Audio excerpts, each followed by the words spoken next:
warahmatullahi wabarakatuh. Jamaah sekalian di seluruh tanah air, para pengurus AMPU dan juga rekan-rekan penyelenggara ibadah umroh di tanah air. Saat ini kami sekitar 6 orang yang menggunakan vaksin Sinovac terkendala karantina di Jeddah, ya.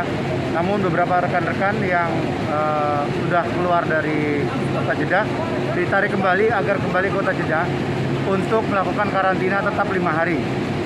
Kami melihat bahwasanya ada kesimpang siuran kebijakan di Arab Saudi antara kebijakan di Gaca, Kementerian Perhubungan Arab Saudi, dengan Kementerian Haji dan Umroh di Arab Saudi. Menurut kebijakan di Kementerian Haji Umroh, vaksin Sinovac 3 hari dan non-Sinovac bisa langsung menuju haram. Tetapi menurut Gaca, semua jamaah yang menggunakan visa umroh dari Indonesia, apapun jenis vaksinnya harus dikarantina 5 hari.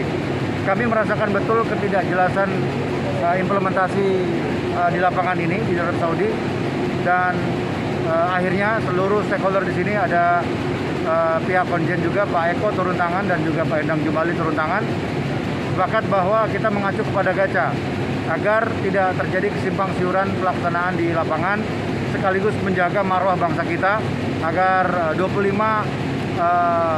tim advance ini tetap mengikuti prosedur di Arab Saudi. Dan ini juga sebagai pembelajaran untuk jamaah umroh ke depannya agar memastikan bahwa paket karantina di Jeddah sesuai dengan aturan kebijakan Gaca harus diimplementasikan. Untuk karantina kedatangan di Arab Saudi harus mengacu kepada ketentuan maskapai yang diregulasikan oleh Gaca itu sendiri. Jadi rekan-rekan penyelenggara ibadah umroh, rekan-rekan jamaah umroh, mohon harap bersabar. Kita sedang dalam proses mitigasi terus situasi di lapangan.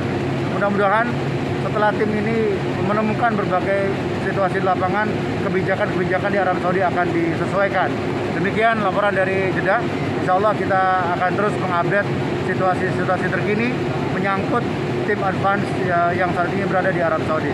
Assalamualaikum warahmatullahi wabarakatuh. Hai pemirsa Selipopo TV, jangan lupa komen, like, dan subscribe, serta tonton terus berita-berita terupdate lainnya ya.